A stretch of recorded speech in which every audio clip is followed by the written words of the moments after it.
एक छोटे से गांव में, जहां सुबह की किरणें मिट्टी के घरों को छूती थी, रहता था एक दर्जी, रमेश। उसका एक ही बेटा था, जिसका नाम था वीर। वीर अपने पिता के साथ दुकान पर काम करता था। सुबह से शाम तक कपड़े सीलने और सुधारने की आवाज ही उनकी दुकान से आती थी। एक दिन वीर दुकान पर अकेला बैठा हुआ था। सुई चलाते चलाते उसको भूख लग गई। अचानक उसे एक मीठी आवाज सुनाई दी। आम का अचार, इमली की चटनी, मीठा मीठा मुरब्बा। वीर ने झट से दुकान से बाहर झांका। एक रंगीन साड़ी पहने महिला सिर पर टोकरी संभाले गांव की गलियों में मुरब्बा बेच रही थी। वीर के मुंह में पानी भर आया। उसने सोचा, आज तो पिताजी बाजार गए हैं, थोड़ा मुरब्बा खा लूं। लेकिन उसकी जेब खाली थी। थोड़ी देर सोचने के बाद उसने दुकान के पीछे से एक छोटा सा टुकड़ा कपड़े का काट लिया और उसे महिला को दे दिया। महिला ने खुशी से मुरब्बा का एक डिब्बा वीर को थमा दिया। वीर दुकान के अंदर वापस आया और मुरब्बा खाने लगा। मीठे के साथ ही उसकी परेशानी भी शुरू हुई। मक्खियां मुरब्बे की खुशबू से आकर्षित होकर इधर उधर मंडराने लगी। कुछ देर में डिब्बे पर ही बैठ गईं। वीर गुस्से में आ गया। उसने एक मक्खी को मारा, फिर दूसरी को, और देखते ही देखते 7 मक्खियां मर चुकी थी। वीर को लगा कि उसने कोई बड़ा कारनामा कर दिया है। उसने सोचा, अगर गांव वालों को पता चले कि मैंने एक ही बार में 7 मक्खियों को मार गिराया है तो वे मुझे कितना बहादुर समझेंगे। उसने तुरंत एक पुराना कपड़ा उठाया और उस पर बड़े बड़े अक्षरों में लिख दिया, एक ही बार में 7। फिर उसने उस कपड़े को अपने कंधे पर टांग लिया और पूरे गांव में घूमने लगा। गांव वाले उसे देखकर हैरान रह गए। वे पूछने लगे, वीर, ये क्या तमाशा है? तूने ऐसा क्या कर दिया? वीर ने गर्व से कहा, मैं एक महान योद्धा हूं। मैंने एक ही बार में 7 शक्तिशाली दुश्मनों को मार डाला है। लोग आपस में हंसने लगे। कुछ समझ गए थे कि मामला क्या है, लेकिन कुछ को तो सचमुच यही लगा कि वीर ने कोई बड़ी वीरता दिखाई है। उसी शाम गांव के अखाड़े में कुश्ती हो रही थी। गांव का सबसे ताकतवर पहलवान शेर सिंह वहां जोर दिखा रहा था। गांव वालों ने उसे बताया कि वीर एक महान योद्धा है जिसने 7 दुश्मनों को एक साथ मार गिराया है। शेर सिंह यह सुनकर हंस पड़ा। वह वीर के पास गया और पूछा, सचमुच तू इतना बहादुर है? वीर ने सीना तान कर कहा, हाँ, मैं 7 दुश्मनों को एक ही बार में मार सकता हूं। शेर सिंह ने मुस्कुराते हुए कहा, अच्छा तो चल एक लड़ाई करते हैं। अगर तू मुझे हरा सकता है तो मैं तेरी बात मान लूंगा। वीर घबरा गया। वह जानता था कि शेर सिंह से लड़ना उसके लिए मुश्किल होगा, लेकिन पीछे हटने का मतलब था उसके झूठ का पर्दाफाश हो जाना। वीर ने सोचा, मुझे अपनी चतुराई से काम लेना होगा। उसने शेर सिंह को जवाब दिया, मैं तुझसे जरूर लड़ूंगा, परंतु मेरी लड़ाई का तरीका थोड़ा अलग है। मैं तुम्हारी ताकत का इस्तेमाल ही तुम्हारे खिलाफ करूंगा। शेर सिंह को यह बात अजीब लगी, पर वह मान गया। दोनों अखाड़े के बीच में खड़े हो गए। गांव वाले उत्सुकता से देखने लगे। वीर ने शेर सिंह से कहा, मैं तुम्हें एक पहेली दूंगा। अगर तुम इसका जवाब दे सके तो मैं हार मान लूंगा, पर अगर नहीं दे पाए तो तुझे हार मानना पड़ेगा। शेर सिंह ने घमंड से कहा, बोल, क्या पहेली है? मैं किसी भी पहेली को सुलझा सकता हूं। वीर ने मुस्कुराकर कहा, पहेली यह है, एक गोल चीज है जिसके चारों ओर धागा लपेटा होता है। उसे जितना खींचते हो उतना ही छोटा होता जाता है। बताओ वह क्या है? शेर सिंह सिर खुजाने लगा। वह सोचता रहा, पर उसे इसका जवाब नहीं सूझा। उसने गांव वालों को भी देखा, पर उनमें से भी कोई जवाब नहीं दे पाया। थोड़ी देर बाद शेर सिंह ने हार मान ली। उसने कहा, मैं हार गया, मुझे नहीं पता कि वह क्या है। वीर ने खुशी से कहा, वह है गुलेल, और तुम जानते हो, एक गुलेल ही तुम्हारी ताकत को तुम्हारे ही खिलाफ इस्तेमाल कर सकती है। जितनी ज्यादा ताकत से तुम पत्थर को फेंकने की कोशिश करोगे, उतनी ही तेजी से वह तुमसे दूर जाएगा। गांव वाले वीर की चतुराई से दंग रह गए। उन्होंने समझ लिया कि वीर असल में एक महान योद्धा नहीं है, पर उसकी बुद्धि बहुत तेज है। शेर सिंह को भी अपनी गलती का एहसास हुआ। उसने वीर से माफी मांगी और उससे दोस्ती कर ली। वीर की खबर पूरे गांव में फैल गई। अब लोग उसे चतुरवीर के नाम से जानने लगे। उसकी चालाकी की कहानियां आसपास के गांवों तक भी पहुंच गईं। कुछ दिनों बाद गांव के पास के जंगल में रहने वाले डाकुओं की खबरें आने लगी। वे गांवों को लूट रहे थे और लोगों को डरा रहे थे। गांव वालों में डर का माहौल छा गया। उसी समय गांव के बुजुर्गों में से एक ज्ञानी बाबा गांव वालों को इकट्ठा किया। उन्होंने कहा, सुना है एक चतुर वीर हमारे गांव में रहता है, शायद वही हमें इन डाकुओं से बचा सकता है। गांव वालों को यह बात अच्छी लगी। उन्होंने वीर को ढूंढ निकाला और उससे मदद मांगी। वीर ने सोचा, अब तो मुझे कुछ करना ही पड़ेगा। उसने गांव वालों से कहा, मैं उनकी मदद जरूर करूंगा, पर मुझे थोड़ा समय चाहिए। वीर ने अगले कुछ दिन जंगल की रेकी करने में बिताए।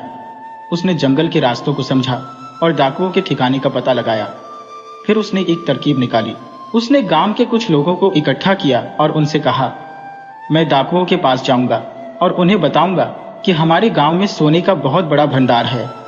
वे लालच में आकर यहां आएंगे, तब तुम सब उन्हें पकड़ लेना। गांव वाले थोड़े हिचके, पर वीर की चतुराई पर उन्हें भरोसा था। उन्होंने उसकी बात मान ली। वीर जंगल की तरफ निकल पड़ा। रास्ते में उसे एक बंदर का झुंड मिला। वह बंदरों से बहुत अच्छा व्यवहार करता था, इसलिए वे उससे डरते नहीं थे। वीर ने बंदरों के सरदार से मदद मांगी। उसने कहा, डाकुओं को हमारे गांव तक लाने में मेरी मदद करो। बंदरों के सरदार को यह मजेदार लगा।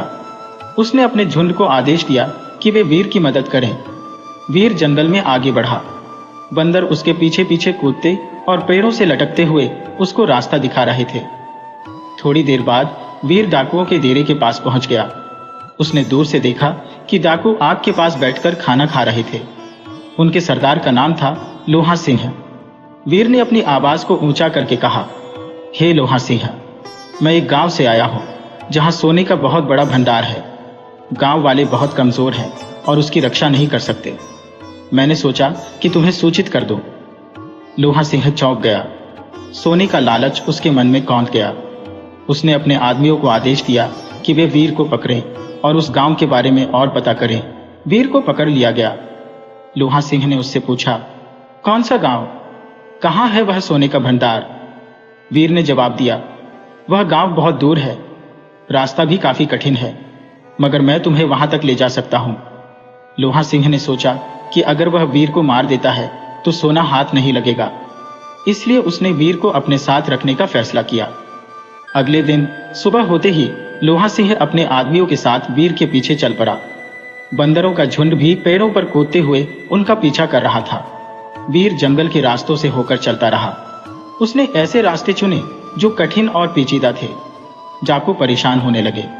उन्हें लगा कि वीर उन्हें गुमराह कर रहा है, लेकिन वीर रास्ता जानता था।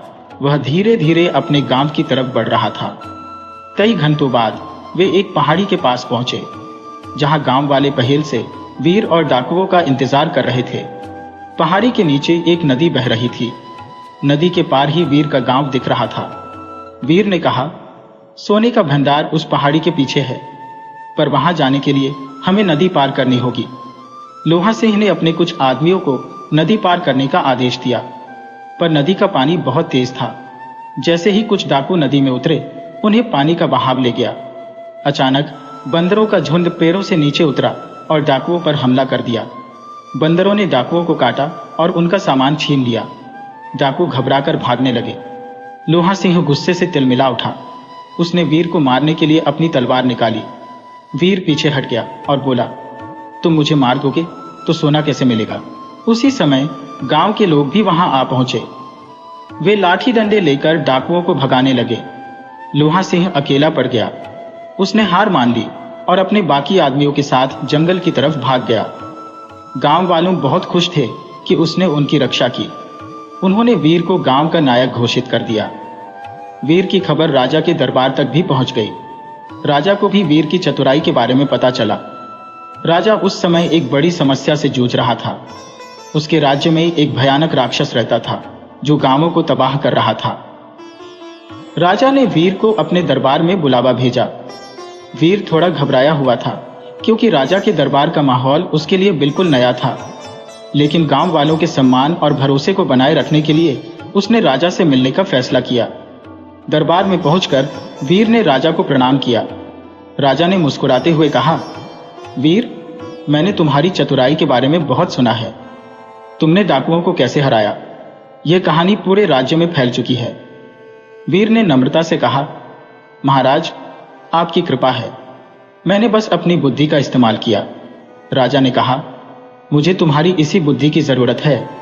हमारे राज्य में एक भयानक राक्षस रहता है।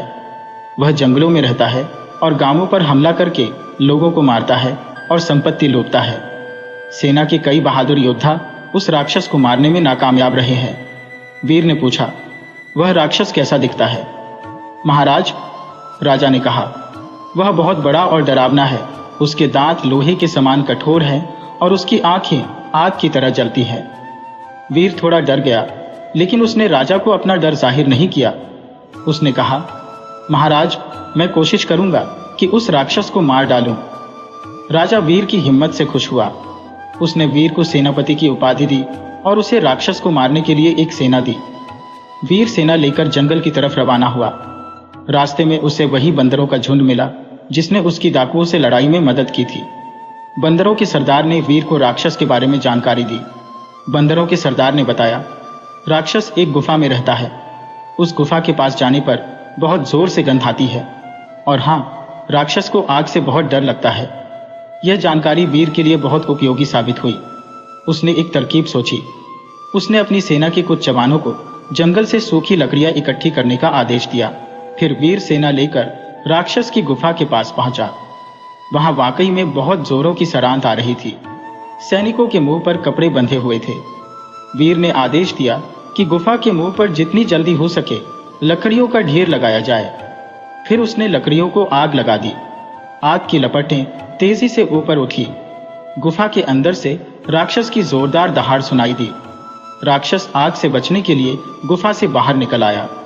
राक्षस बहुत ही भयानक दिख रहा था। उसके शरीर पर काले बाल उगे हुए थे और उसकी आंखें वास्तव में आग की तरह जल रही थी। सैनिक डर के मारे कांपने लगे, लेकिन वीर ने उन्हें हिम्मत दिलाई। उसने कहा, डरो मत, राक्षस को आग से डर लगता है, उस पर और तीर चलाओ। वीर ने खुद भी राक्षस पर बाण चलाना शुरू कर दिया। सैनिकों ने भी उसका साथ दिया। राक्षस आग से बचने के चक्कर में इधर उधर भाग रहा था। उसके शरीर पर कई तीर लग चुके थे। थोड़ी देर बाद राक्षस जमीन पर गिर पड़ा और मर गया। वीर और उसकी सेना ने राक्षस को मार डाला था। पूरे राज्य में जश्न का माहौल छा गया। राजा वीर की बहादुरी देख बहुत खुश था। वीर की जीत की खबर पूरे राज्य में आग की तरह फैल गई। गांवों में जश्न मनाया गया और लोग वीर की वीरता के गीत गाते हुए नाचे। राजा अपने दरबार में वीर का स्वागत करने के लिए उत्सुक था। दरबार में राजा ने वीर को सिंहासन के पास बिठाया और कहा, वीर, तुमने जो किया है वह अविश्वसनीय है। तुमने वह राक्षस मार डाला जिसे कोई हरा नहीं पाया था। तुम राज्य के सच्चे वीर हो। वीर ने नम्रता से झुकते हुए कहा, महाराज, आपकी कृपा है और सैनिकों के सहयोग से ही यह संभव हो सका। राजा ने वीर को पुरस्कृत करने के लिए कई उपहारों की पेशकश की। सोने के आभूषण, महंगे कपड़े और जमीन का एक बड़ा टुकड़ा। वीर को यह सब कुछ दिया गया, लेकिन वीर ने इनमें से कुछ भी स्वीकार नहीं किया।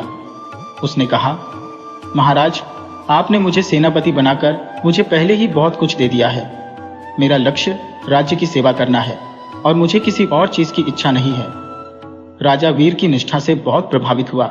उसने देखा कि वीर सिर्फ एक चतुर और बहादुर योद्धा ही नहीं, बल्कि एक ईमानदार और निस्वार्थ व्यक्ति भी है।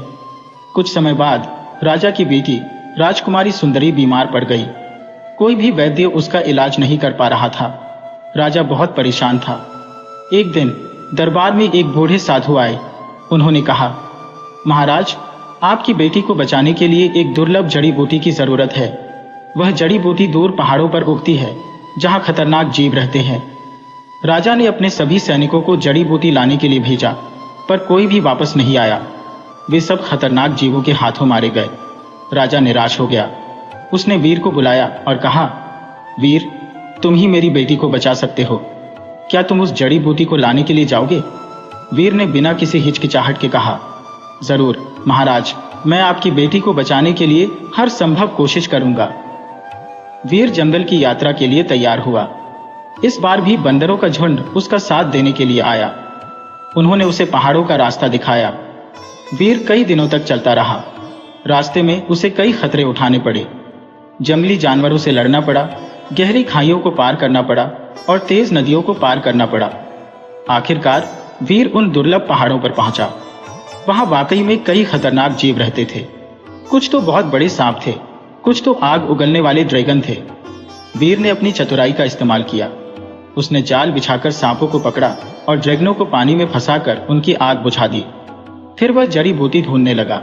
बहुत मेहनत करने के बाद वीर को वह दुर्लभ जड़ी बूटी मिल गई। वह जल्दी से वापस लौटने के लिए रवाना हुआ। कुछ दिनों बाद वीर राजधानी वापस आ गया। वह जड़ी बूटी लेकर सीधा राजा के महल गया। राजा और रानी उसे देखकर बहुत खुश हुए। वैद्य ने जल्दी से जड़ी बूटी का इस्तेमाल किया और राजकुमारी सुंदरी को दवा दी। कुछ ही समय में राजकुमारी स्वस्थ हो गई। राजा वीर की वीरता और निष्ठा से इतना प्रभावित हुआ कि उसने उसे अपनी बेटी राजकुमारी सुंदरी से विवाह कर देने का फैसला किया। पूरे राज्य में धूमधाम से शादी की तैयारियां शुरू हो गईं। वीर और सुंदरी दोनों ही बहुत खुश थे। शादी का दिन आ गया। राजमहल को फूलों से सजाया गया था। मेहमानों का तांता लगा हुआ था।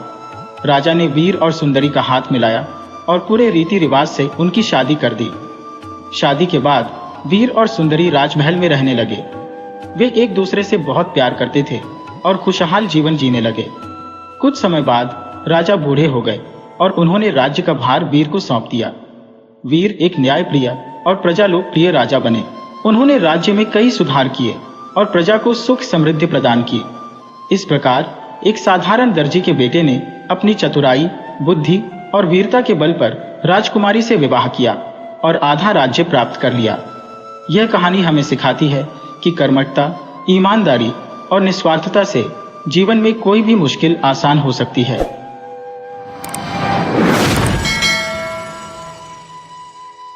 कई वर्ष बीत चुके थे। वीर और रानी सुंदरी शांतिपूर्वक राज्य का संचालन कर रहे थे। राज्य में खुशहाली लहरा रही थी। उनका एक पुत्रार भी था जिसका नाम युधिष्ठिर था। राजकुमार अब एक युवा पुरुष बन चुका था। तलवार चलाने और घुड़सवारी में उसका कोई सानी नहीं था। एक सुबह राज दरबार में हलचल मची थी। गांव के मुखियाओं के चेहरे परेशानी से भरे हुए थे। राजा वीर सिंहासन पर बैठे हुए थे और रानी सुंदरी उनके बगल में खड़ी थी। महाराज, एक मुखिया आगे बढ़कर बोला, कुछ दिनों से खेतों में अजीब सी घटनाएं घट रही है। रातों रात फसलें बर्बाद हो रही है, जैसे कोई अदृश्य शक्ति उन्हें नष्ट कर देती है। दूसरे मुखिया ने कहा, न सिर्फ फसलें, जंगल के जानवर भी पागलों की तरह गांवों में घुस आते हैं। कई लोगों को चोटें भी आई हैं। वीर ने गंभीरता से उनकी बात सुनी। रानी सुंदरी भी चिंतित नजरों से उन्हें देख रही थी। चिंता मत करो, वीर ने मुखियाओं को आश्वासन दिया। हम जल्द ही इस समस्या का समाधान ढूंढेंगे। राजकुमार युधिष्ठिर, तुम सेनापति के साथ गांवों का दौरा करो और लोगों का हालचाल जानो। आपकी जैसी आज्ञा, युधिष्ठिर ने सिर झुकाकर कहा। कुछ दिनों बाद युधिष्ठिर अपने पिता के पास लौट आया। उसके चेहरे पर भी परेशानी के भाव थे। पिताजी, युधिष्ठिर ने कहा, गांवों का हाल बहुत खराब है। लोग डर के मारे घरों से निकलने में भी संकोच करते हैं। वीर हाथ जोड़कर सोचने लगा। यह कोई सामान्य समस्या नहीं थी। गांवों में हो रही अजीब घटनाओं के पीछे जरूर कोई कारण था। पिताजी, युधिष्ठिर ने फिर कहा, क्या आपको याद है बचपन में आप हमें जादुई जंगल की कहानी सुनाते थे? वीर चौकन्ना हो गया। एक पल के लिए वह खो सा गया। हाँ, वीर ने धीमी आवाज में कहा, मुझे याद है, लेकिन वह तो सिर्फ एक पुरानी कहानी थी। क्या यह हो सकता है कि इन घटनाओं का संबंध उसी जादुई जंगल से हो? युधिष्ठिर ने पूछा। वीर कुछ देर सोचता रहा। जादुई जंगल की किंवदंती राज्य के प्राचीन ग्रंथों में भी दर्ज थी। किंवदंती के अनुसार इस जंगल में रहने वाले जादूगरों में राज्य में अशांति फैलाने की शक्ति थी। यह संभव है, वीर ने आखिर में कहा, लेकिन शाही पुस्तकालय में इस जंगल का कोई ठोस सबूत नहीं मिला है। मुझे लगता है कि हमें और गहरी खोज करनी चाहिए, युधिष्ठिर ने दृढ़ता से कहा। शायद पुस्तकालय में कोई छिपी हुई जानकारी हो। वीर अपने बेटे की बात से सहमत हुआ। अगले कुछ दिन वीर और युधिष्ठिर शाही पुस्तकालय में पुराने ग्रंथों का अध्ययन करते रहे। आखिरकार उनकी मेहनत रंग लाई। उन्हें एक पुस्तक मिली जिसके पन्ने धूल से ढके हुए थे। पुस्तक को खोलते ही हवा में धूल का गुब्बार उड़ गया। वीर और युधिष्ठिर ने ध्यान से पन्नों को पलटाना शुरू किया। ग्रंथ की भाषा काफी पुरानी थी, लेकिन वीर को प्राचीन भाषाओं का अच्छा ज्ञान था। धीरे धीरे उन्हें समझ में आने लगा कि यह पुस्तक जादुई जंगल के बारे में ही लिखी गई थी। पुस्तक में लिखा था कि जादुई जंगल राज्य की उत्तरी सीमा पर स्थित है। यह जंगल घने पेड़ों और रहस्यमयी कोहरे से ढका हुआ है। वहां रहने वाले जादूगर प्राचीन जादू विद्या में पारंगत थे। वे प्रकृति से शक्ति प्राप्त करते थे और कभी कभी राज्य के शासन में हस्तक्षेप करने की कोशिश करते थे। पुस्तक में यह भी बताया गया था कि जादुई जंगल का प्रवेश द्वार छिपा हुआ है और उसे खोलने का एक विशेष मंत्र है। मंत्र कई भागों में विभाजित था और राज्य के विभिन्न मंदिरों में बिखरा हुआ था। वीर और युधिष्ठिर को लगा कि उन्होंने समस्या की जड़ पकड़ ली है। इन अजीब घटनाओं के पीछे जादुई जंगल के जादूगरों का ही हाथ होना चाहिए। उन्हें वहां जाकर जादूगरों को रोकना था। पिताजी, युधिष्ठिर ने उत्साह से कहा, अब हमें जादुई जंगल जाना चाहिए। हम जादूगरों को रोकेंगे और राज्य में शांति बहाल करेंगे। वीर जानता था कि यह यात्रा बहुत खतरनाक हो सकती है। जादुई जंगल के बारे में किंवदंतियां ही थी, कोई ठोस जानकारी नहीं थी। युधिष्ठिर, वीर ने धीमी आवाज में कहा, यह यात्रा बहुत जोखिम भरी है। हम नहीं जानते कि जंगल में हमें क्या क्या सामना करना पड़ेगा। लेकिन पिताजी, युधिष्ठिर ने जिद की, किसी को तो जाना होगा। क्या हम अपने लोगों को इस डर में जीने देंगे? मैं आपका साथ दूंगा। वीर अपने बेटे की हिम्मत और दृढ़ता से प्रभावित हुआ। उसने महसूस किया कि युधिष्ठिर अब एक जिम्मेदार युवक बन चुका है। ठीक है, वीर ने आखिरकार कहा, हम साथ मिलकर इस चुनौती का सामना करेंगे, लेकिन इससे पहले हमें पूरी तैयारी करनी होगी। अगले कुछ हफ्तों में वीर और युधिष्ठिर ने जादुई जंगल की यात्रा की तैयारियां शुरू कर दी। उन्होंने अनुभवी जंगलियों से सलाह ली, जंगल में काम आने वाले विशेष उपकरण जुटाए और खाने पीने का पर्याप्त सामान इकट्ठा किया। उन्होंने राज्य के चारों प्रमुख मंदिरों का दौरा किया और जादुई जंगल खोलने वाले मंत्र के विभिन्न भागों को इकट्ठा किया। पुस्तक में दिए गए निर्देशों के अनुसार मंत्र का पूरा पाठ केवल पूर्णिमा की रात में ही पढ़ा जा सकता था। पूर्णिमा की रात आई। वीर और युधिष्ठिर कुछ चुनिंदा सैनिकों के साथ राज्य की उत्तरी सीमा पर पहुंचे। वहां घना जंगल शुरू हो गया था। ऊंचे पेड़ों की घनी छाया जमीन पर पड़ रही थी, जिससे वातावरण काफी अंधेरा और रहस्यमय हो गया था। जंगल में घुसते ही उन्हें अजीब सी खामोशी महसूस हुई। हवा में सन्नाटा था। जंगली जानवरों की कोई आवाज भी सुनाई नहीं दे रही थी। पेड़ों की टहनियां हिलने तक की आहट भी नहीं थी। सैनिक घबराए हुए थे। उनमें से एक ने धीमी आवाज में कहा, यह जंगल बहुत अजीब है। यहां तो कोई जीव जंतु भी नहीं दिखाई दे रहा है। युधिष्ठिर ने सैनिकों का हौसला बढ़ाया। डरो मत साथियों, युधिष्ठिर ने सैनिकों का हौसला बढ़ाया। हमारा लक्ष्य स्पष्ट है। हम राज्य की रक्षा के लिए जा रहे हैं। याद रखो, वीरता डर पर जीत हासिल करना ही है। वीर ने अपने बेटे की बात का समर्थन करते हुए कहा, युधिष्ठिर सही कहता है। हम सावधानी से आगे बढ़ेंगे। जंगल हमें डराने की कोशिश करेगा, लेकिन हम मजबूत रहेंगे। वे धीरे धीरे जंगल के अंदर बढ़ते गए। पेड़ों की जटिल जड़ें उनके रास्ते में रोड़े अटका रही थी। कुछ देर बाद उन्हें एक प्राचीन मंदिर के ध्वंसावशेष दिखाई दिए। जंगल की नमी और समय के थपेड़ों ने मंदिर को काफी नुकसान पहुंचाया था। वीर को याद आया कि पुस्तक में इस मंदिर का जिक्र था। मंदिर के ध्वस्त अवशेषों के बीच ही कहीं जादुई जंगल खोलने वाले मंत्र का एक भाग छिपा हुआ था। वीर और युधिष्ठिर जमीन पर घुटनों के बल बैठ गए। उन्होंने मंदिर के अवशेषों को ध्यान से खंगालना शुरू किया। टूटे हुए पत्थरों और उगे हुए काई के बीच उन्हें एक धातु की प्लेट दिखाई दी। प्लेट पर प्राचीन भाषा में कुछ लिखा हुआ था। वीर ने धीरे से प्लेट को उठाया और उस पर लिखे शब्दों को पढ़ा। यह वही मंत्र था जिसकी उन्हें तलाश थी। उन्होंने उसे संभाल कर रख लिया। वे आगे बढ़ते रहे। रास्ते में उन्हें कई खतरे उठाने पड़े। जहरीले कीड़े मकोड़े उन्हें काटते थे, कांटेदार झाड़ियां उन्हें चीर देती थी और जंगल की घनी छाया उन्हें भ्रमित करती थी। एक रात उन्हें जंगली कुत्तों के झुंड का सामना करना पड़ा। कुत्ते आंखें दिखाकर भौंक रहे थे। सैनिक घबरा गए, लेकिन वीर और युधिष्ठिर ने तलवारें निकालकर उनका मुकाबला किया। एक लंबी लड़ाई के बाद वे कुत्तों को भगाने में सफल रहे। कई दिनों की कठिन यात्रा के बाद वे जंगल के एक ऐसे क्षेत्र में पहुंचे जहां वातावरण अजीब सा हो गया था। हवा में हल्की सी बिजली की गंध आ रही थी और पेड़ों की पत्तियां अस्वाभाविक रूप से चमक रही थी। वीर को लगा कि वे जादुई जंगल के केंद्र के करीब पहुंच चुके हैं। उन्होंने सैनिकों को आदेश दिया कि वे थोड़ी देर यहीं रुकें और वे दोनों आगे जाकर रास्ता देखेंगे। वीर और युधिष्ठिर धीरे धीरे आगे बढ़े। कुछ ही दूर चलने के बाद उन्हें एक विशाल गुफा का मुंह दिखाई दिया। गुफा के अंदर से हल्की नीली रोशनी निकल रही थी। वीर को लगा कि यही वह जगह है जहां से जादुई जंगल का असली प्रभाव शुरू होता है। उन्होंने एक दूसरे को हौसला दिया और गुफा के अंदर जाने का फैसला किया। गुफा के अंदर का वातावरण और भी अजीब था। नीली रोशनी चमकते हुए क्रिस्टल से आ रही थी जो गुफा की दीवारों में जड़े हुए थे। हवा में जादुई ऊर्जा का संचार हो रहा था जिसे वीर साफ देख सकता था। थोड़ा आगे बढ़ने पर उन्हें एक चौराहे का सामना करना पड़ा। चारों रास्ते अलग अलग दिशाओं में जाते थे। वीर को समझ नहीं आ रहा था कि उन्हें किस रास्ते पर जाना चाहिए। अचानक एक कौवे की कांव कांव सुनाई दी। वीर ने ऊपर देखा। एक काला कौवा गुफा की छत पर बैठा हुआ था।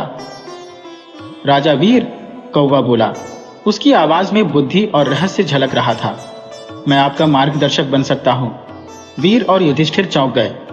उन्हें यकीन नहीं हो रहा था कि एक कौवा उनसे बात कर रहा है। आप बोल सकते हैं? युधिष्ठिर ने अवाक होकर पूछा। हाँ राजकुमार, युधिष्ठिर, कौवे ने जवाब दिया। मैं इस जंगल का रक्षक हूं। मुझे पता है कि आप राज्य की रक्षा के लिए यहां आए हैं। वीर को थोड़ी राहत मिली। हो सकता है कि यह कौवा उनकी मदद कर सके। लेकिन आप हमें कैसे जानते हैं? वीर ने पूछा। जादुई जंगल में सब कुछ जाना जा सकता है। यहाँ ऐसी शक्तियां हैं जिनसे हम कुछ भी जानना चाहें। ओह, हम जान सकते हैं, कौवे ने कहा। मैंने आपकी यात्रा को देखा है और आपकी मंशा को समझा है। क्या आप हमें जादूगरों तक पहुंचा सकते हैं? युधिष्ठिर ने उत्सुकता से पूछा। हाँ, मैं कर सकता हूं, कौवे ने कहा। लेकिन रास्ता आसान नहीं है। आपको कई परीक्षाओं से गुजरना होगा। क्या आप तैयार हैं? वीर और युधिष्ठिर एक दूसरे को देखने लगे। वे जानते थे कि आगे का रास्ता बहुत कठिन होगा, लेकिन पीछे हटने का समय भी नहीं था। हम तैयार हैं, वीर ने दृढ़ता से कहा। बहुत अच्छा, कौवे ने कहा। तो फिर चलिए। कौवा आगे उड़ा और वीर व युधिष्ठिर उसके पीछे चलने लगे। वे गुफा के 4 रास्तों में से एक रास्ते पर चल पड़े। रास्ते में अंधेरा छाया हुआ था। सिर्फ कौवे की नीली आंखों से निकलने वाली हल्की रोशनी ही उनका रास्ता दिखा रही थी। थोड़ी देर चलने के बाद वे एक चौड़े गड्ढे के सामने आ खड़े हुए। गड्ढा काफी गहरा था और उसके नीचे अथाह अंधकार फैला हुआ था। हमें इस गड्ढे को पार करना है, कौवे ने कहा। लेकिन कैसे? युधिष्ठिर ने परेशान होकर पूछा। देखो, कौवे ने कहा और अपने पंख फैलाए। उसके पंखों पर प्राचीन भाषा के कुछ अक्षर लिखे हुए थे।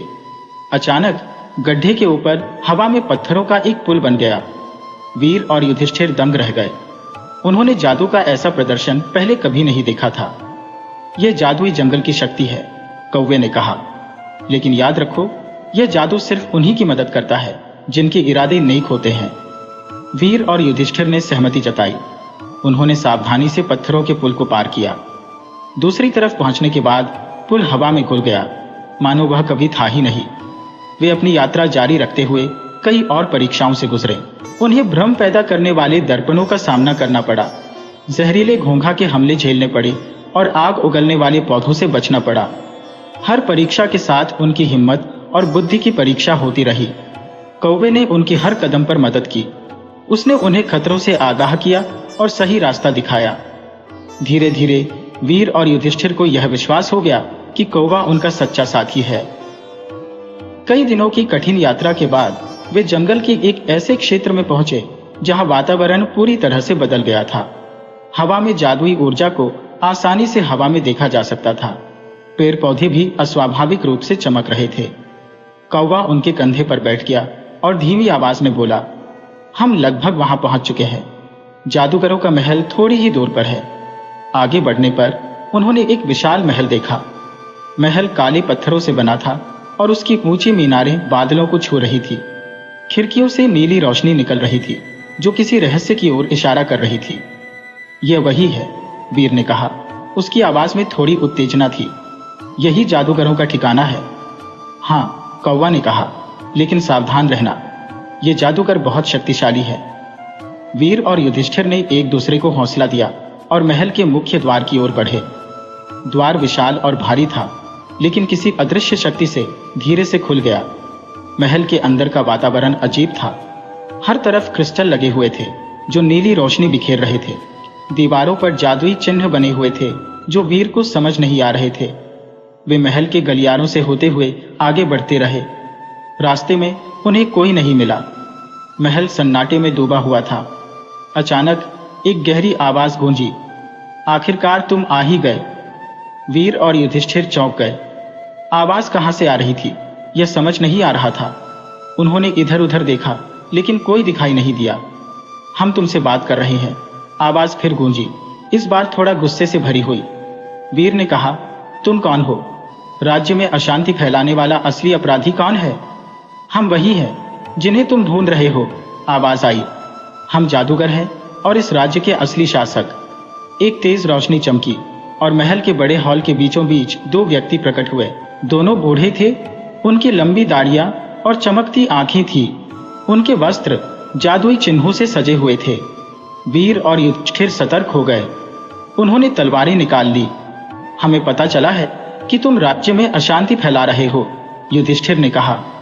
तुम्हें ऐसा करने से रोका जाएगा। जादूगरों में से एक हंसने लगा। उसकी हंसी डरावनी थी। तुम मूर्ख हो, जादूगर ने कहा। यह राज्य कमजोर है और इसके लायक शासक नहीं है। हम ही असली शासक हैं और हम राज्य को उसकी खोई महिमा दिलाएंगे। वीर ने कहा, तुम्हारा तरीका गलत है। तुम लोगों को डराकर और परेशान करके राज्य भला नहीं कर सकते। दूसरा जादूगर आगे आया। उसकी आंखों में क्रोध की चमक थी। चुप रहो, जादूगर गरजाया। अब तुम दोनों हमारे कैदी हो। हम तुम्हें सबक सिखाएंगे कि जादूगरों को चुनौती देने का क्या परिणाम होता है। जादूगर ने अपने हाथ ऊपर उठाए और कमरे में नीली बिजली चमकने लगी। वीर और युधिष्ठिर को लगा कि अब उनकी हार निश्चित है। नीली बिजली कमरे में तेजी से कौंध रही थी, लेकिन वीर और युधिष्ठिर डरे नहीं थे। उन्होंने एक दूसरे को दृढ़ता से देखा। युधिष्ठिर ने तलवार को और मजबूती से पकड़ा और वीर ने अपनी ढाल को ऊपर उठा लिया। अचानक कौवे की आवाज कमरे में गूंजी। रुको! जादूगरों ने हाथ रोक लिए और गुस्से से कौवे की तरफ देखा। तुम यहां क्या कर रहे हो? एक जादूगर ने पूछा। मैंने ही उन्हें यहां पहुंचाया है, कौवा बोला। लेकिन मुझे नहीं लगता था कि तुम इतनी जल्दी उन पर हमला कर दोगे। दूसरे जादूगर ने व्यंग से कहा, तुम हमें क्या सिखाओगे, छोटे से कौवे?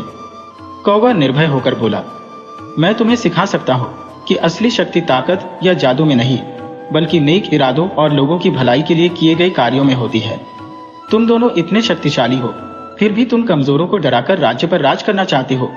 यह तुम्हारी कायरता है, शक्ति नहीं। जादूगर आपस में कुछ देर बुदबुदाते रहे। कौवे के शब्दों ने उन्हें सोचने पर मजबूर कर दिया था। वीर ने मौका देखा और आगे बढ़कर बोला, यह कौवा सही कहता है। तुम शक्तिशाली हो, लेकिन तुम्हारा रास्ता गलत है। राज्य को तुम्हारे जादू की नहीं, बल्कि तुम्हारे मार्गदर्शन और नेतृत्व की जरूरत है। राज्य के लोगों का भला करो, उनकी रक्षा करो, यही असली शक्ति है। युधिष्ठिर ने भी वीर का साथ देते हुए कहा, हमारे पिता राजा वीर एक न्यायप्रिय शासक है। वे प्रजा का ध्यान रखते हैं और राज्य में शांति बनाए रखते हैं। तुम भी ऐसा कर सकते हो। जादूगरों के चेहरे पर गुस्से के भाव कम होते जा रहे थे। वे सोच में पड़ गए। शायद कौवे और वीर युधिष्ठिर के शब्दों ने उनके अंदर कहीं छिपी हुई नेकी को जगा दिया था। कुछ देर की खामोशी के बाद एक जादूगर ने कहा, तुमने हमें सोचने का मौका दिया है। शायद हमने सही रास्ता नहीं अपनाया। दूसरे जादूगर ने भी सहमति जताई। हम राज्य के हितैषी हैं। हम चाहते हैं कि राज्य शक्तिशाली बने, लेकिन शायद हमारा तरीका गलत था। वीर ने राहत की सांस ली। लगता है कि बातचीत रंग ला रही थी। तो फिर हम शांति से बात कर सकते हैं? युधिष्ठिर ने पूछा। जादूगरों ने सिर हिलाकर सहमति जताई। अगले कुछ घंटों में वीर, युधिष्ठिर और जादूगरों के बीच लंबी बातचीत हुई। जादूगरों ने बताया कि वे राज्य की प्राचीन रक्षा प्रणाली का हिस्सा थे। उन्हें डर था कि राज्य कमजोर हो रहा है और बाहरी दुश्मनों का सामना नहीं कर पाएगा। इसलिए उन्होंने राज्य में अशांति फैलाकर राजा को जगाने की कोशिश की। वीर ने उन्हें समझाया कि राज्य मजबूत है और उनका सहयोग राज्य को और भी शक्तिशाली बना सकता है। उन्होंने जादूगरों को राज्य की परिषद में शामिल होने का प्रस्ताव दिया, जहां वे अपनी शक्तियों का इस्तेमाल राज्य की भलाई के लिए कर सकें। जादूगरों को यह प्रस्ताव पसंद आया। उन्होंने राज्य के हितैषी के रूप में काम करने के लिए सहमति जता दी। उन्होंने वीर और युधिष्ठिर से जादुई जंगल को खोलने और बंद करने का मंत्र भी बता दिया, जिससे जंगल का रास्ता हमेशा के लिए बंद हो सके। सूर्योदय होते ही वीर, युधिष्ठिर और जादूगर महल के बाहर खड़े थे। जंगल की हवा अब ताजा और स्वच्छ महसूस हो रही थी, मानो किसी बोझ से मुक्त हो गई हो। जादूगरों में से एक ने अपने हाथों को ऊपर उठाया और मंत्र का जाप करना शुरू कर दिया। हवा में नीली बिजली चमकी और जंगल के प्रवेश द्वार, जो अब स्पष्ट रूप से दिखाई दे रहा था, धीरे धीरे बंद होने लगा। अब यह जंगल हमेशा के लिए बंद हो जाएगा, दूसरे जादूगर ने कहा। कोई भी बिना अनुमति के अंदर नहीं जा सकेगा। वीर ने उन्हें धन्यवाद दिया। उनकी यात्रा सफल रही थी। उन्होंने न केवल राज्य को जादूगरों के खतरे से बचाया था, बल्कि उन्हें राज्य के हितैषी के रूप में भी साथ मिला लिया था। जादूगरों ने वीर और युधिष्ठिर को राज्य की सीमा तक पहुंचाया। वहां पहुंचकर वीर ने जादूगरों को विदाई दी। आप राज्य के रक्षक हैं, वीर ने कहा। आपकी शक्तियां राज्य की रक्षा करेंगी और उसकी महिमा को बढ़ाएंगी। जादूगरों ने सिर झुकाकर उनका अभिवादन किया। हम राज्य के लिए हमेशा समर्पित रहेंगे, उन्होंने कहा। वीर और युधिष्ठिर वापस राज्य की ओर चल पड़े। रास्ते में युधिष्ठिर ने पूछा, पिताजी, क्या आपको लगता है कि हमने सही किया? वीर मुस्कुराए। हाँ युधिष्ठिर, हमने बिल्कुल सही किया। हमने न सिर्फ राज्य को बचाया, बल्कि ताकत और शक्ति को सही मायने में समझा। असली शक्ति दूसरों को डराने धमकाने में नहीं, बल्कि उनके सहयोग में होती है। कुछ दिनों बाद वीर और युधिष्ठिर राजधानी लौट आए। राज्य के लोग उन्हें बहुत खुश होकर मिले। उन्होंने जादुई जंगल की यात्रा और राज्य को बचाने की उनकी वीरता की कहानियां सुनी। जादूगर भी राज्य की परिषद में शामिल हो गए। उनकी सलाह और जादुई शक्तियों ने राज्य को और भी मजबूत बना दिया। राज्य शांति और समृद्धि से भर गया। कई साल बीत गए। वीर बूढ़े हो गए और युधिष्ठिर युवा राजा बन गया। जादूगर हमेशा राज्य के साथ रहे, राज्य की रक्षा करते हुए और अपनी शक्तियों का इस्तेमाल जन कल्याण के लिए करते हुए। वीर और युधिष्ठिर की कहानी पूरे राज्य में प्रचलित हो गई। ये एक ऐसी कहानी थी जिसमें साहस, बुद्धि, सहयोग और नेक इरादों की जीत हुई थी। यह कहानी पीढ़ी दर पीढ़ी सुनाई जाती रही। ये याद दिलाती रही कि असली ताकत दिल में होती है, न कि जादू में।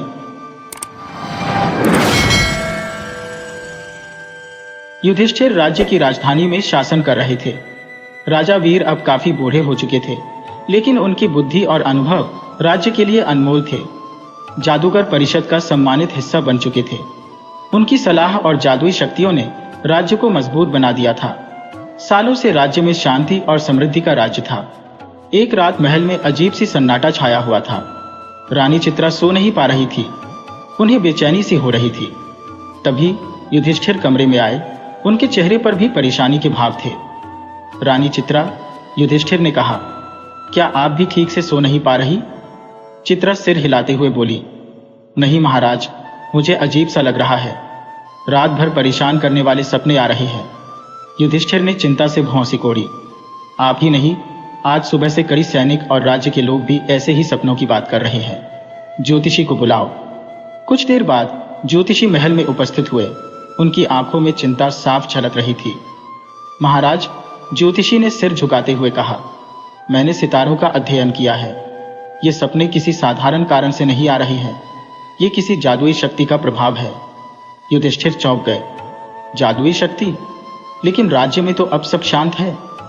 वीर, जो पास ही बैठे हुए थे, बोले, युधिष्ठिर, शायद कोई नया खतरा मंडरा रहा है। ज्योतिषी, क्या आप इन सपनों के बारे में कुछ और बता सकते हैं? जी महाराज, ज्योतिषी ने कहा, सभी लोगों के सपने मिलते जुलते ही हैं। वे एक अंधेरे कमरे में फंसे हुए हैं, जहां से बाहर निकलने का कोई रास्ता नहीं है। उन्हें किसी अज्ञात भय का अनुभव हो रहा है। यह अच्छा संकेत नहीं है। वीर ने चिंता से कहा, जादूगरों को बुलाओ। उन्हें राज्य में जांच करनी है और यह पता लगाना है कि ये सपने कहां से आ रहे हैं। कुछ दिनों बाद जादूगर अपनी जांच से लौट आए। उनके चेहरे पर गंभीरता थी। महाराज, एक जादूगर ने कहा, हमने राज्य की सीमा के पास जंगल में एक रहस्यमयी व्यक्ति को पाया है। वह एक गुफा में रहता है और उसके पास एक जादुई दर्पण है। जादुई दर्पण? युधिष्ठिर ने अचंभा से पूछा। दूसरे जादूगर ने कहा, जी महाराज, वह दर्पण लोगों के सपनों में घुसकर उन्हें डरा रहा है। वीर ने सोचते हुए कहा, तो यह वही है जो राज्य में अशांति फैला रहा है। हमें उस व्यक्ति और उसके जादुई दर्पण को रोकना होगा। युधिष्ठिर ने तलवार उठाई। मैं खुद जाऊंगा और उस व्यक्ति को सबक सिखाऊंगा। वीर मुस्कुराए। युधिष्ठिर, तुम बहादुर हो, लेकिन जल्दबाजी भी नहीं करनी चाहिए। यह व्यक्ति जादू का इस्तेमाल कर रहा है। हमें सावधानी से आगे बढ़ना होगा। तो आप क्या सुझाते हैं पिताजी? तुम जादूगरों के साथ गुफा जाओगे, लेकिन बल का प्रयोग अंतिम विकल्प होना चाहिए। पहले उस व्यक्ति से बात करने की कोशिश करो, शायद उसके पीछे कोई मजबूरी हो। युधिष्ठिर ने सहमति जताई। अगले दिन युधिष्ठिर कुछ सैनिकों और जादूगरों के साथ जंगल की ओर निकल पड़े। जंगल घना था और पेड़ों की घनी छाया सूरज की रोशनी को रोक रही थी। हवा में एक अजीब सा सन्नाटा थी, जिसे कभी कभार चिड़ियों की चहचहाट तोड़ देती थी। कुछ घंटों की यात्रा के बाद वे उस गुफा के पास पहुंचे जिसका जिक्र जादूगरों ने किया था। गुफा का मुंह अंधेरे में डूबा हुआ था और उसमें से एक ठंडी हवा निकल रही थी। सावधान रहिए महाराज, एक जादूगर ने युधिष्ठिर को चेतावनी दी। यह गुफा खतरनाक हो सकती है। युधिष्ठिर ने सिर हिलाया और तलवार को मजबूती से पकड़ लिया। वे धीरे धीरे गुफा के अंदर गए। अंधेरा इतना घना था कि कुछ भी दिखाई नहीं दे रहा था। एक जादूगर ने अपनी हथेली पर नीली रोशनी जगाई, जिससे उन्हें थोड़ा रास्ता दिखाई देने लगा। कुछ दूर चलने के बाद उन्हें एक चौराहे का सामना करना पड़ा। चारों तरफ से अंधेरे गलियारे निकल रहे थे। अब कौन सी तरफ चले? एक सैनिक ने परेशान होकर पूछा। दूसरा जादूगर जमीन पर झुका और जमीन पर बने कुछ निशानों को ध्यान से देखने लगा। इधर चलिए महाराज, जादूगर ने कहा, एक संकरे गलियारे की ओर इशारा करते हुए। मुझे लगता है यह रास्ता हमें गुफा के अंदरूनी भाग तक ले जाएगा। वे उस संकरे गलियारे से होते हुए आगे बढ़े। रास्ता टेढ़ा मेढ़ा था और छत इतनी नीची थी कि उन्हें झुककर चलना पड़ रहा था। हवा में घुटन होने लगी थी। अचानक गलियारे के अंत में रोशनी दिखाई दी। वे तेजी से आगे बढ़े और एक बड़े कक्ष में पहुंच गए। कक्ष की दीवारों पर मशालें जल रही थी, जिससे कमरा रोशनी से भर गया था। कक्ष के बीचों बीच एक मंच बना हुआ था और उस पर एक व्यक्ति बैठा हुआ था। वह व्यक्ति काफी बूढ़ा था। उसकी लंबी सफेद दाढ़ी और गहरी आंखें थी। उसके सामने एक मेज पर एक अलंकृत धातु का ढक्कन वाला डिब्बा रखा हुआ था। युधिष्ठिर ने सतर्क होकर तलवार निकाल ली। तुम कौन हो? बूढ़ा आदमी मुस्कुराया। उसकी मुस्कान में कुछ रहस्य छिपा हुआ था। मैं राहुल हूं, उसने जवाब दिया। और तुम युधिष्ठिर, इस राज्य के राजा। युधिष्ठिर चौंक गए। तुम मुझे कैसे जानते हो? इस राज्य में होने वाली हर चीज की मुझे खबर है, राहुल ने जवाब दिया। तो क्या तुम वही हो जो लोगों को डराने वाले सपने दिखा रहा है? युधिष्ठिर ने पूछा। राहुल ने धीरे से मेज पर रखे डिब्बे का ढक्कन खोला। अंदर एक चमकदार दर्पण था। हाँ, राहुल ने कहा, यह मेरा जादुई दर्पण है। मैं इसका इस्तेमाल करके लोगों के सपनों में घुसकर उन्हें डरा रहा हूं। युधिष्ठिर ने गुस्से से कहा, तुम ऐसा क्यों कर रहे हो? इससे राज्य में अशांति फैल रही है। राहुल ने एक लंबी सांस ली। मैं राज्य को बचाने की कोशिश कर रहा हूं। युधिष्ठिर और जादूगर हैरान रह गए। राज्य को बचाने की कोशिश? युधिष्ठिर ने अविश्वास से पूछा। तुम लोगों को डराकर राज्य की रक्षा कैसे कर रहे हो? राहुल ने एक उदास मुस्कान बिखेरी। आपको पूरी कहानी नहीं मालूम युधिष्ठिर। आप राज्य को मजबूत और शांत समझते हैं, पर मैं जानता हूं कि यह कमजोर है।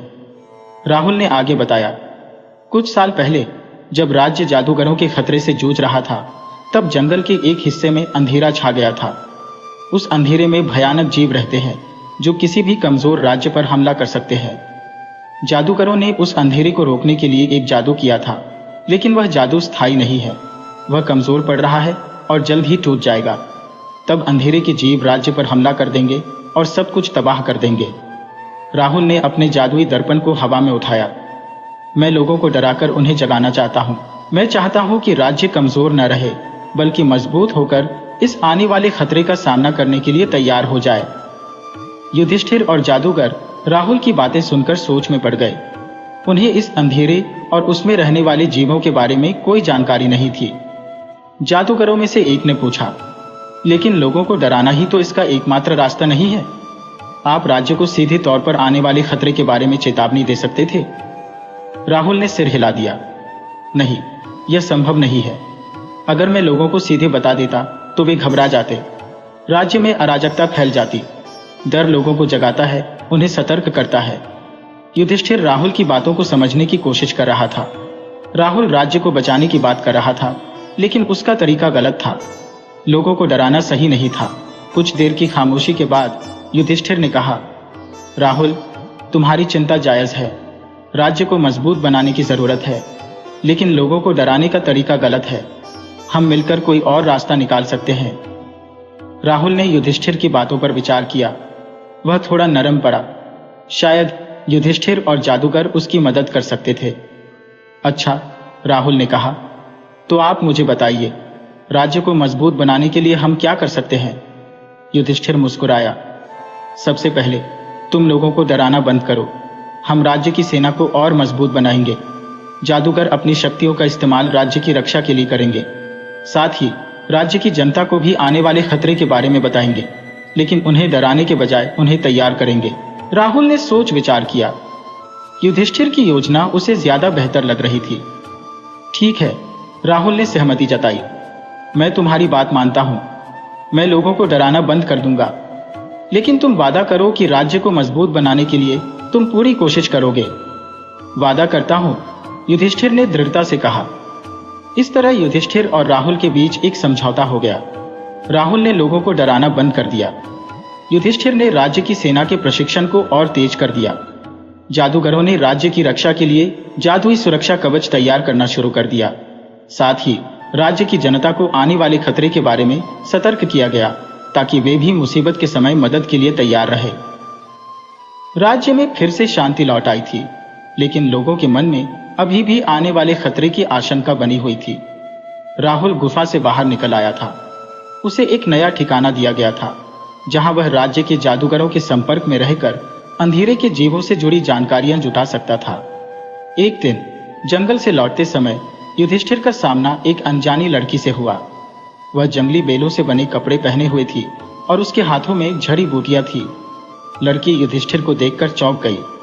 आप कौन है? युधिष्ठिर ने पूछा।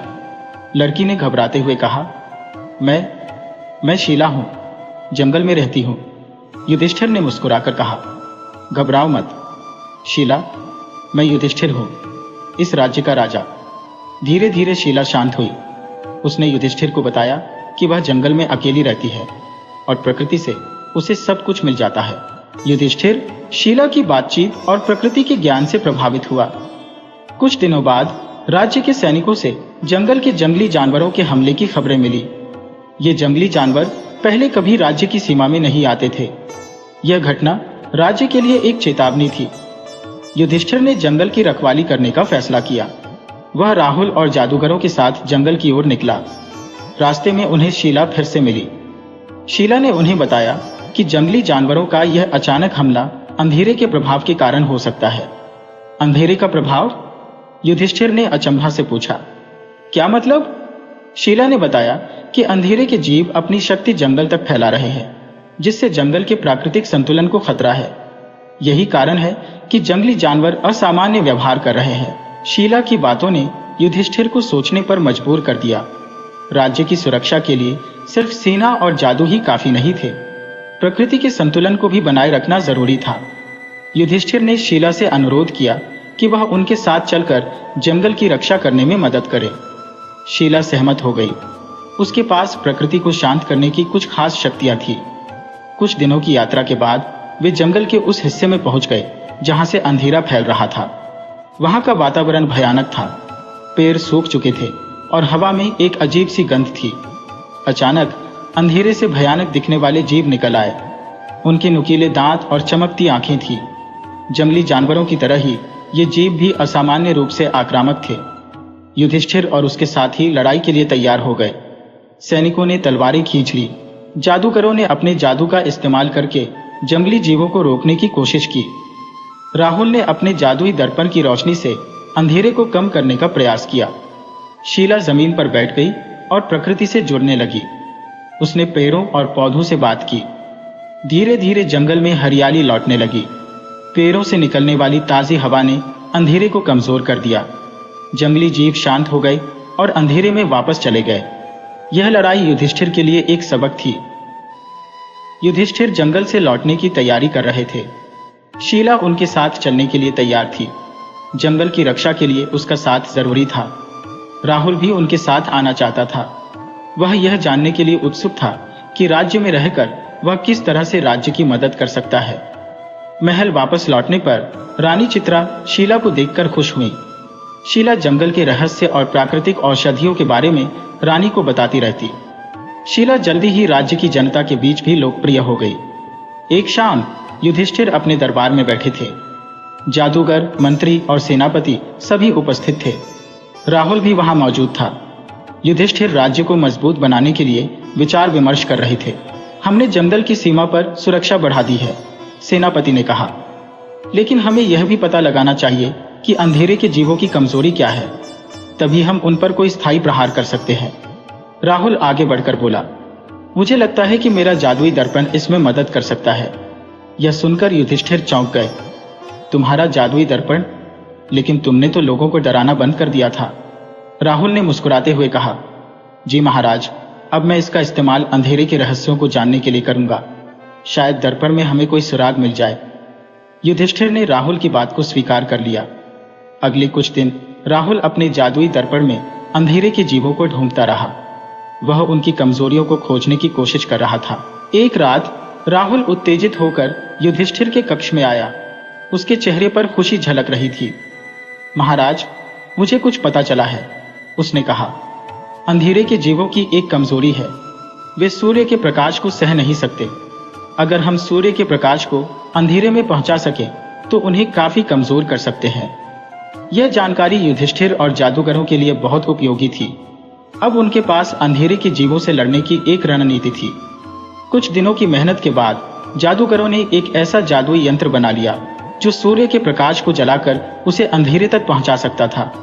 यह यंत्र काफी बड़ा था और इसे ले जाने के लिए एक मजबूत गाड़ी की जरूरत थी। युधिष्ठिर ने शीला को भी इस योजना में शामिल होने का निवेदन किया। शीला जंगल के रास्तों को अच्छी तरह जानती थी और प्रकृति की मदद से रास्ते में आने वाली किसी भी बाधा को दूर कर सकती थी। शीला युधिष्ठिर के साथ जाने के लिए तैयार हो गई। राहुल भी उनके साथ जाना चाहता था। युधिष्ठिर थोड़ा हिचकिचाए, लेकिन राहुल ने उन्हें विश्वास दिलाया कि वह अब राज्य के हितैषी के रूप में काम करेगा। अगले दिन युधिष्ठिर, शीला, राहुल, जादूगर और सैनिकों की एक टुकड़ी जंगल की ओर रवाना हो गई। उनका लक्ष्य अंधेरे को नष्ट करना और राज्य को हमेशा के लिए खतरे से मुक्त करना था। जंगल का रास्ता कठिन था, लेकिन शीला के मार्गदर्शन में वे तेजी से आगे बढ़ रहे थे। रास्ते में उन्हें कई खतरों का सामना करना पड़ा। जंगली जीवों के हमले और अंधेरे से निकलने वाले भयानक जीवों से, जंगली जानवरों और राक्षसी प्राणियों से लड़ना पड़ा। जादूगरों और सैनिकों ने मिलकर इन खतरों का सामना किया। यात्रा के कई दिनों बाद वे जंगल के उस हिस्से में पहुंच गए जहां से अंधेरा फैल रहा था। वहां का वातावरण पहले से भी भयानक हो गया था। हवा में घुटन होने लगी थी और चारों तरफ एक अजीब सी खामोशी थी। अचानक जमीन के नीचे से एक भयानक गर्जना सुनाई दी। जमीन हिलने लगी और अंधेरे से एक विशालकाय जीव निकल आया। उसके 3 सिर थे, प्रत्येक सिर पर लाल आंखें थी और उसके शरीर पर काली नुकीले बाल उगे हुए थे। यह अंधेरे का सरदार था जो अब तक छिपा हुआ था। उसकी दहाड़ से जंगल कांप उठा। सैनिक घबरा गए, उनमें से कुछ भागने लगे। युधिष्ठिर ने जोर से आवाज देकर उन्हें रोका, डरो मत, हम मिलकर इस राक्षस का सामना करेंगे। युधिष्ठिर ने तलवार निकाली और राक्षस की ओर लपका। जादूगरों ने अपने हाथों में जादुई चमक जगाई और राक्षस पर जादुई तीर बरसाए। राहुल ने अपने जादुई दर्पण को हवा में उठाया, जिससे अंधेरे में थोड़ी रोशनी फैल गई। शीला जमीन पर बैठ गई और उसने प्रकृति से मदद मांगी। पैरों की जड़ें जमीन से बाहर निकलकर राक्षस के पैरों को जकड़ने लगी। हवा में तेज हवाएं चलने लगी जो राक्षस को अस्थिर कर रही थी। लड़ाई भयंकर थी। राक्षस अपने विशाल पंजों से सैनिकों पर हमला कर रहा था। युधिष्ठिर और जादूगर भी कई बार राक्षस के हमलों से बाल बाल बचे, लेकिन शीला की मदद से धीरे धीरे राक्षस कमजोर पड़ने लगा। हवाओं के साथ सूर्य के प्रकाश की कुछ किरणें भी आ गई थी जो राक्षस की त्वचा को झुलसा रही थी। युधिष्ठिर ने इस मौके का फायदा उठाया। वह राक्षस के सामने खड़ा हुआ और उसने अपनी तलवार को ऊपर उठाया।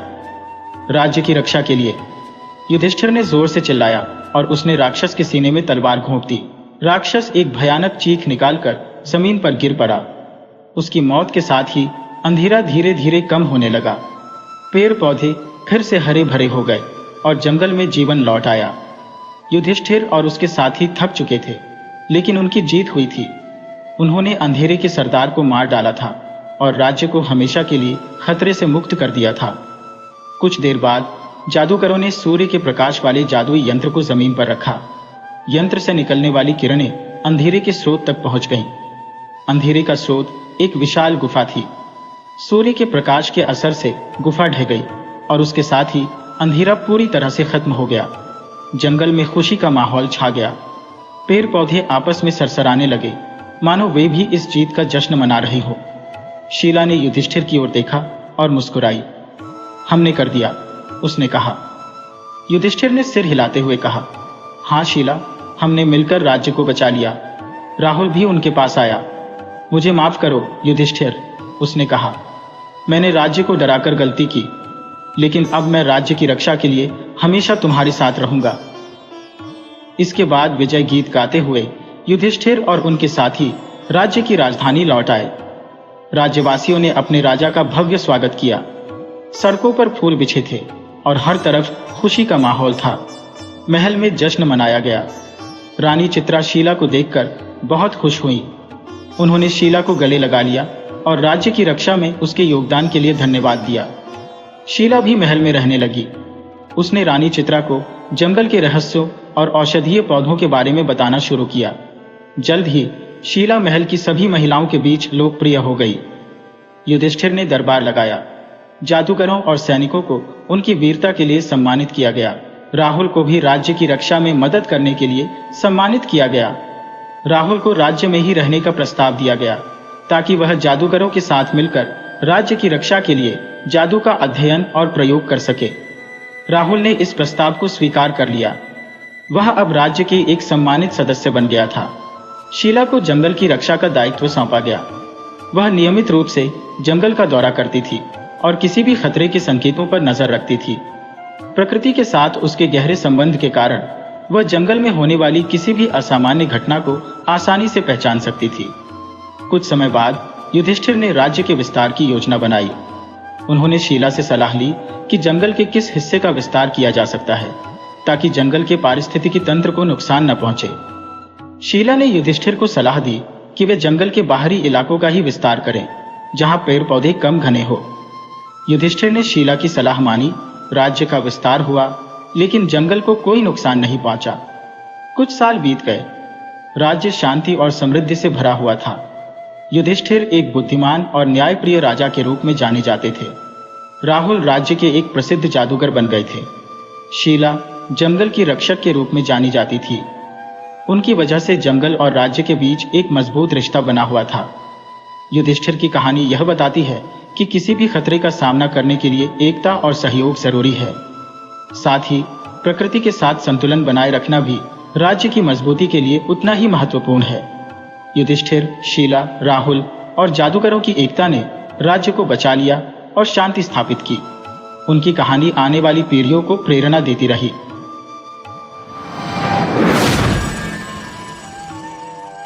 वीडियो अच्छी लगे हो तो इसे लाइक करें और ऐसे ही मज़ेदार कहानियों के लिए चैनल को सब्सक्राइब करें और बेल आइकन दबाएं। ज़्यादा से ज़्यादा अपने दोस्तों को शेयर करें। धन्यवाद।